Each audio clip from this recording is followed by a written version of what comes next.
Good morning, boys and girls. Let us learn participles today.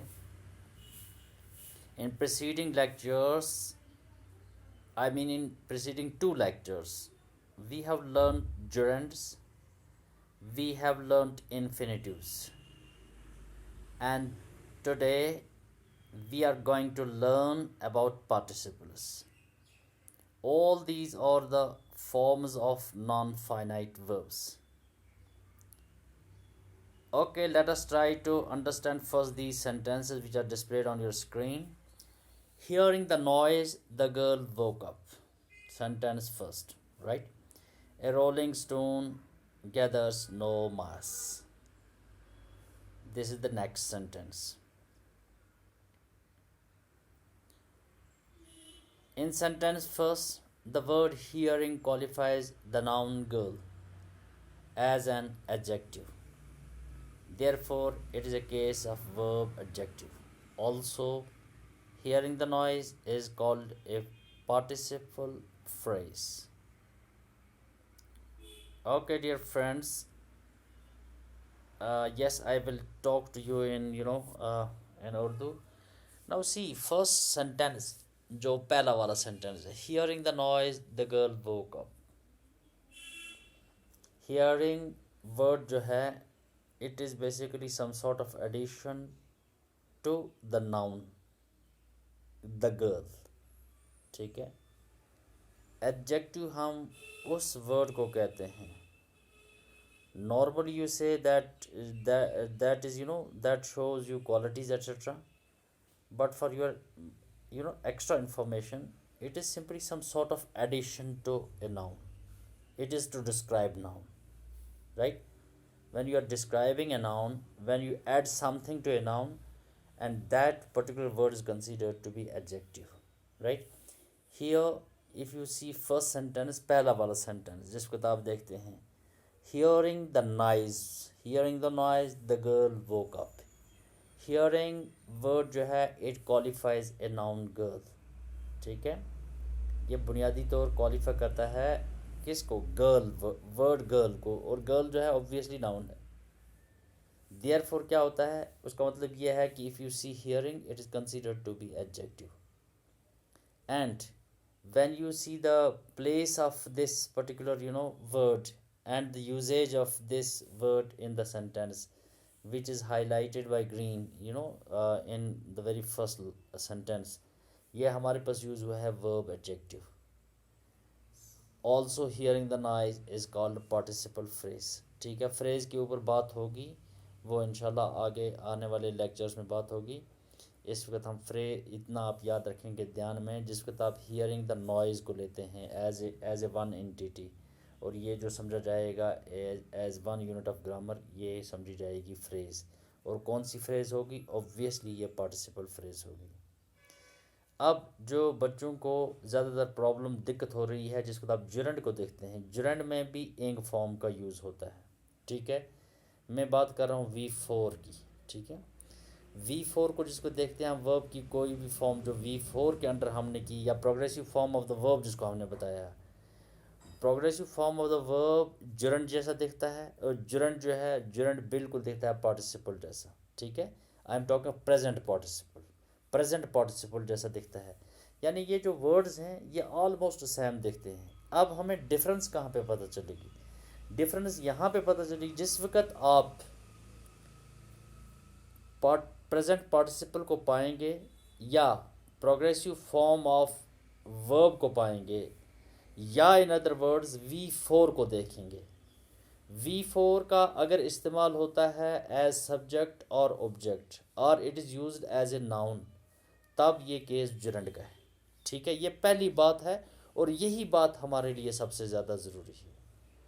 अगर आप progressive form of verb को देखेंगे और इसको पाएंगे इसकी प्लेस सब्जेक्ट की जगह है, या ये यूज़ हुआ है एज एन ऑब्जेक्ट, उस टाइम जैसा कि मैंने जुरंड में तफसील के साथ बात की है, पूरी मेरा मतलब डिटेल के साथ बात की है, तो वहाँ पे क्या है, वहाँ पे हमें पता चलता है कि ये इस तरीके के जो वर्ड्स हैं that are used now noun verb noun verb noun, right, they are considered to be, उनको हम क्या बताएंगे, जिसको हम उस तरीके के को देखते हैं वो हम पाएंगे कि ये सारे के सारे वर्ड्स जो हैं जुरंड यूज़ हुए हैं, ठीक है।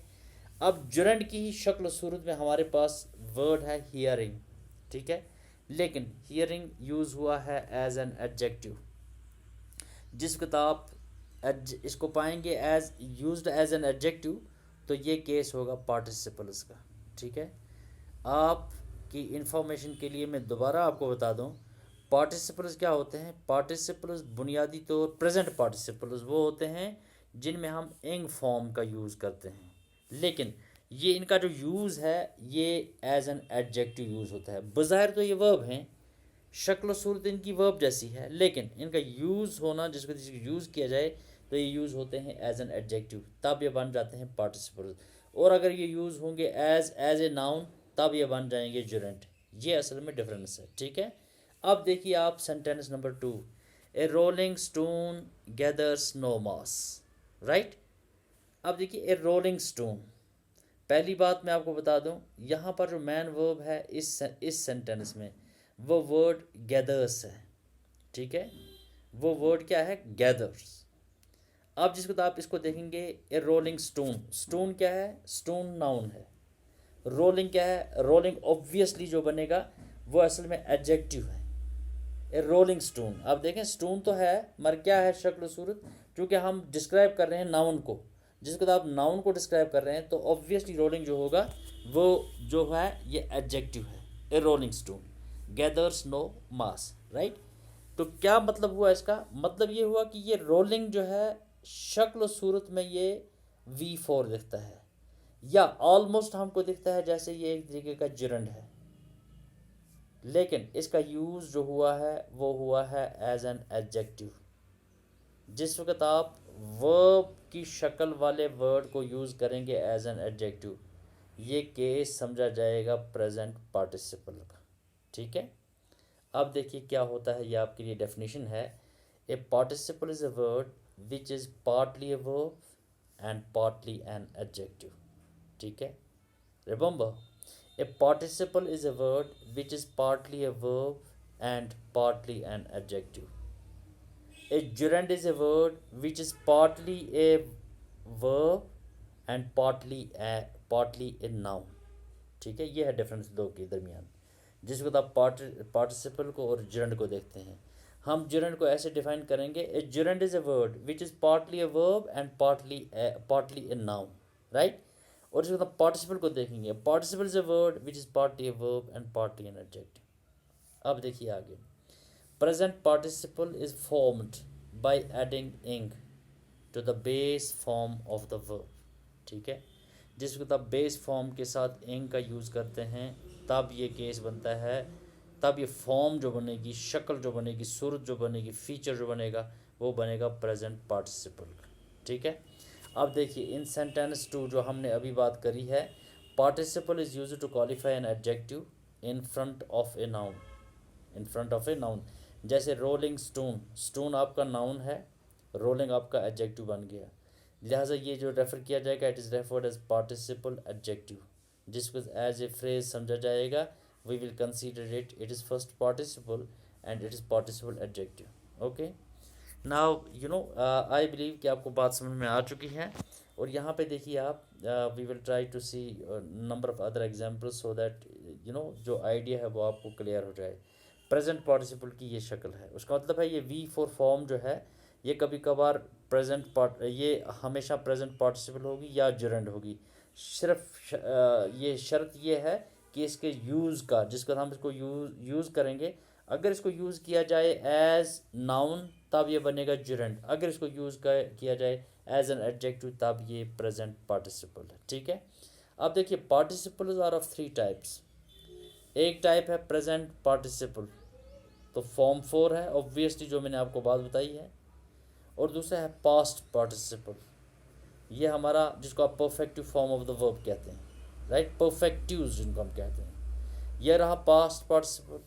और फिर हमारे पास और एक पार्टिसिपल है perfect participle. Perfect participle, perfect participle में क्या होता है, एक तो V5 का इस्तेमाल होता है और उससे पहले हैविंग का इस्तेमाल होता है, ठीक है।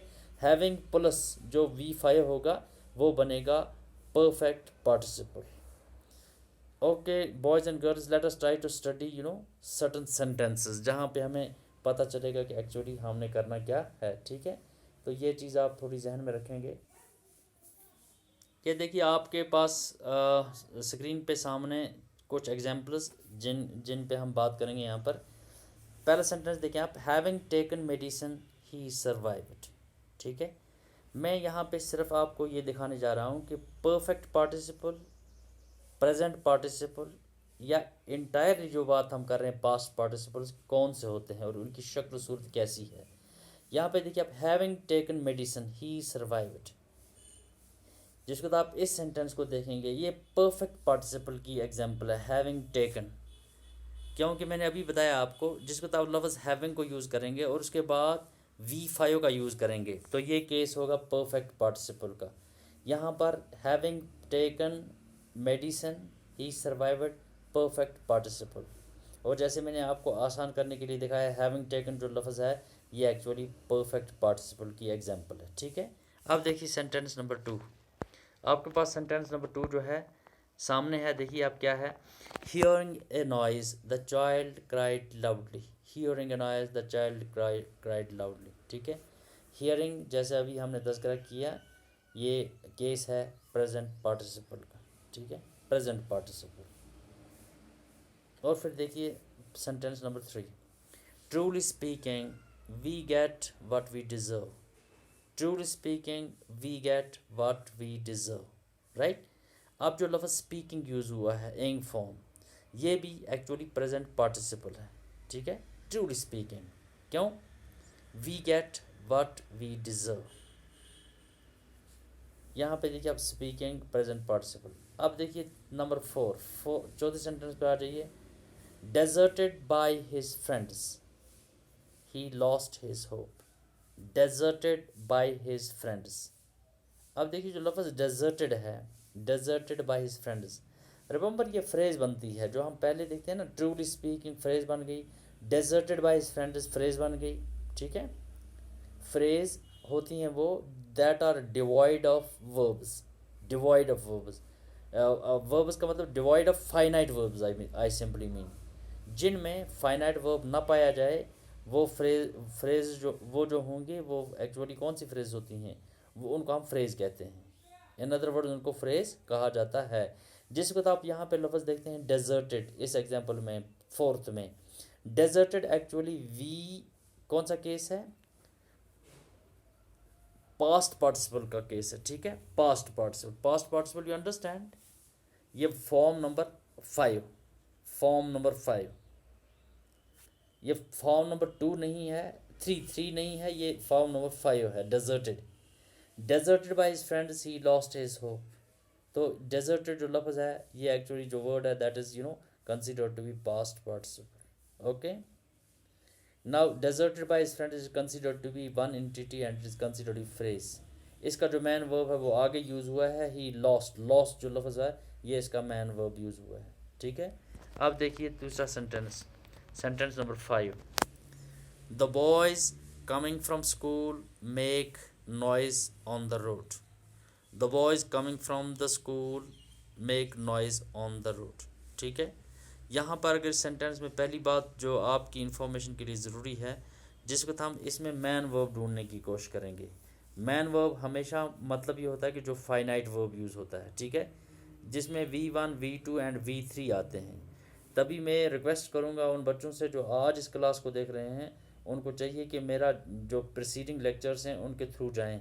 उनके थ्रू जाने से उनको ये मदद मिलेगी कि उनको अंदाज़ा हो जाएगा कि एक्चुअली हम क्या पढ़ रहे हैं। आपकी इन्फॉर्मेशन के लिए दोबारा बताता हूँ मैं, हम actually non finite form of verb पढ़ रहे हैं और नॉन फाइनाइट में हमने 2 चीज़ को कवर किया हुआ है, जिसमें हमने जुरंड देखे, उसके बाद हमने देखे इन्फिनिटिव्स, और आज हम पार्टिसिपल्स की बात कर रहे हैं। ठीक है, तो यहाँ पर जो सेंटेंस 5 है इसका मैन वो मेक है, मेक। आगे देखिए आप, the boys coming from school make, जो ये लफ्ज़ मेक है ये एक्चुअली यहाँ पर क्या है, ये एक्चुअली मैन वर्ब यूज़ हुआ है। ठीक है, तो यहाँ पर ये समझा जाएगा द बॉयज़ कमिंग, जो कमिंग वर्ड है प्रेजेंट पार्टिसिपल यूज़ हुआ है। प्रेजेंट पार्टिसिपल यूज़ हुआ है the boys coming, coming word, ठीक है। तो आगे देखिए आप सेंटेंस 6, क्योंकि इन फॉर्म साथ लगी हुई है। मैंने अभी आपको बताया कि पार्टिसिपल क्या होते हैं। पार्टिसिपल बेसिकली क्वालिफाई करते हैं नाउन को। ये इस सॉर्ट ऑफ एडजेक्टिव यूज़ होते हैं, लेकिन शक्ल इनकी वर्ब जैसी होती है। यहाँ पे देखिए नंबर 6 पर, the rain being heavy, I did not go out. The rain being heavy, ठीक है, I did not go out. अगर यहाँ पर आपको इसका मैन वर्ब देखना होगा तो आपके पास क्लियरली लफ्ज़ गो है, ठीक है। पहला वाला जो है द रैन को छोड़ के जो ये बीइंग हैवी जो है, ये असल में एक फ्रेज समझी जाएगी। और ये being heavy, being obviously present participle, ठीक है। प्रेजेंट पार्टिसिपल पहचानना आसान है, ये एक्चुअली V4 फॉर्म होती है, ठीक है। Being present participle. अब देखिए आप sentence number 7, God willing we shall be soon successful. God willing, we shall be soon successful. God willing used as a phrase, and if you talk of the word willing, it is obviously present participle, right? क्योंकि will के साथ ing form का use हुआ है, and it is considered to be willing. We should be soon successful, right? और यहाँ पर जिसको आप देखेंगे, you can easily understand कि actually the actual sentence है that is another we shall be soon successful, और जो पहला वाला part है that is a sort of phrase, right? Present participles में ये ज़्यादातर इन्हीं फ्रेज में यूज़ होते हैं, ठीक है। अब देखिए आप willing present participle. Sentence number 8 को देखें आप, do you see a moving bus in the market. Moving bus in the market, right. Do you see a moving bus in the market. सी आपका मैन वर्ब है जो use हुआ है, क्योंकि हमें मैन वर्ब के अलावा होना चाहिए ये, ठीक है। ए मूविंग बस, अब देखिए बस जो है, what is bus doing, it is moving, right. ये मूविंग जो है ना लफ्ज़ actually it is some sort of addition to the word bus, ठीक है। बस किस हालत में है, इट इज़ मूविंग, राइट। तो ये जो है ऑब्वियसली एडजेक्टिव यूज़ हुआ है, जिसके कोई भी वर्ब इन फॉर्म में एडजेक्टिव यूज़ होगा, और वो जो केस होगा वो ऑब्वियसली पार्टिसिपल का होगा। That's why do you see a moving bus in the market, right. It is moving is considered is present participle. आगे देखिए 9th sentence, we saw a young man who had lost his thinking power. We saw a young man who had lost his thinking power. Actually दो I should say relative clause use हुआ है second part में, और पहला जो है पहला man part है। पहले मैन पार्ट में जो आपका मैन वो सा है, और फिर आप जिसको दूसरे पार्ट को देखते हैं यहाँ पे लॉस्ट है। फिर आके जिसको देखें आप thinking power, thinking power, remember power is noun, noun है, ठीक है। और जिसको आप थिंकिंग को करते हैं यूज़, क्योंकि क्या होता है, आई सेड एडजेक्टिव होता है some sort of addition to a noun, जो किसी तरीके का ऐड होगा नाउन के साथ, और मोस्टली ऐड करने का तरीक़ाकार यही है। Thinking power, power is noun, thinking जो ये लफ्ज़ होगा ये ऑब्वियसली एडजेक्टिव है, ठीक है। तो ये प्रेजेंट पार्टिसिपल का दूसरा केस। थिंकिंग हमारे पास प्रेजेंट पार्टिसिपल। अब देखो ये part sentence number 10, this sleeping fellow remember can not continue the job. This sleeping fellow can not continue the job, ठीक है। अब देखिए यहाँ पर sleeping fellow, fellow noun, sleeping किस तरीके का फेलो है, स्लीपिंग, तो ऑब्वियसली कौन सा केस है, प्रेजेंट पार्टिसिपल का, राइट। आई बिलीव आपको बात समझ में आ रही है। एंड ये सेंटेंस इस वजह से मैंने ज़्यादा कोशिश की है डेवलप करने की, ताकि आप on your own you will be able to recognise them, you will be able to understand them, right? That's why I have done this is the deliberate attempt, I am constructing a number of sentences in order to make you clear.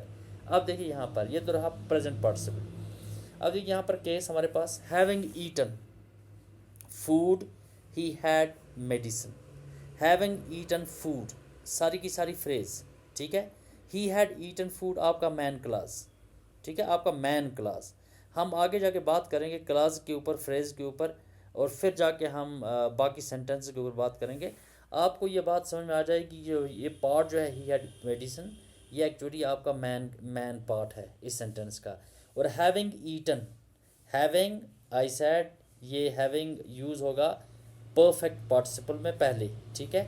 और eaten जो है ये V5 form है, V5, right. देखो ईट base है, Yeats इसका S form है, eight जो है इसका ईडी फॉर्म है जिसको हम पास्ट फॉर्म कहते हैं, ईटिंग कहते हैं हम progressive form of the verb, eaten कहते हैं हम perfective form of the verb, having eaten perfect participle, ठीक है। हैविंग ईटन फूड, अब देखिए यहाँ पर जिसको आप देखेंगे having eaten food, perfect participle आपके लिए ढूंढना बहुत आसान है। आपको सिर्फ ये चीज़ ध्यान में रखनी है कि एक लफ्ज़ हैविंग यूज़ होना चाहिए और साथ में इसमें V5 का इस्तेमाल होना चाहिए, तो ये समझा जाएगा केस किसका, परफेक्ट पार्टिसिपल का, हैविंग ईटन परफेक्ट पार्टिसिपल। अब देखिए sentence number 12, having lost his money he went to the bank, he went to the bank आपका मैन पार्ट है, ठीक है। हैविंग लॉस्ट हिज मनी, अब देखिए हैविंग लॉस्ट हिज मनी सारी की सारी entity as a phrase, right. और जिसको ये फ्रेज यूज हुई, हैविंग आपके पास है, जो ये लॉस्ट है ये V3 नहीं है, ये V5 है, यू अंडरस्टैंड, ये V5 है, जिसको तो आपने अंदाज़ा किया कि ये V5 है, ऑब्वियसली ये केस बनेगा परफेक्ट पार्टिसिपल का, right. Having lost his money, और फिर देखो दूसरी बात जो आपके लिए ज़रूरी है, आपने ऊपर देखा having eaten food, food noun है, इसके साथ some sort of addition, having lost his money, money के साथ some sort of addition, that's why they are used you know some sort of what is called adjectives, you understand. तो ये चीज़ें हैं जो परफेक्ट पार्टिसिपल की। अब आप देखिए आगे, यहाँ से आगे ये एक सेंटेंस हम देख लेते हैं, एंड यू नो इसको देखिए आप, Jack and Rose died in a sinking ship, sinking ship. अब देखिए Jack and Rose died in a sinking ship, ship जो है नाउन है, सिंकिंग जो लफ्ज़ होगा obviously it is some sort of addition to the word what is called a ship, ठीक है। जिसको दिए एडिशन आपने देखा तो ये केस बन गया किसका, ये बन गया प्रेजेंट पार्टिसिपल का, right. I think you have now understood क्या होते हैं पार्टिसिपल्स। मैंने आपको बताया कि जो पार्टिसिपल्स हैं, पार्टिसिपल्स का एक्चुअली 3 एरिया आपने जहन में रखने हैं। पहले प्रेजेंट पार्टिसिपल जिसमें हम इंग फॉर्म लगाते हैं, दूसरा जो होता है पास्ट पार्टिसिपल जो V5 फॉर्म होती है उसका यूज़, ठीक है, लेकिन उसका यूज़ ऐसे होना चाहिए कि वो डिस्प्ले करना चाहिए किस चीज़ को, वो डिस्प्ले करना चाहिए as an adjective, that must be used as an adjective, right. और फिर तीसरी जो चीज़ आपने जहन में रखनी है वो है परफेक्ट पार्टिसिपल। परफेक्ट पार्टिसिपल का स्ट्रक्चर जानना बहुत आसान है, आपको हैविंग लेना है वर्ड और उसके साथ एडिशन करना है V5 का, और ये समझा जाएगा केस परफेक्ट पार्टिसिपल का, right. I think you have understood now what are participles. Again ये जो हम पढ़ रहे हैं ये हम पढ़ रहे हैं एक्चुअली नॉन फाइनाइट वर्ब्स, और ये नॉन फाइनाइट वर्ब्स जिसको आपने देखे, तो कुल मिला के बात मुझे ये कहनी है कि नॉन फाइनाइट वर्ब्स में हमारे 3 एरियाज़ हैं, 3 ब्रांच हैं। पहली ब्रांच जरंड है जिसको हमने देखा, उसके बाद हमने इन्फिनिटिव्स को देखा, और आज हमने पार्टिसिपल्स को देखा। I am leaving you here dear friends, you know we'll meet you in the next class. Okay, goodbye, God bless.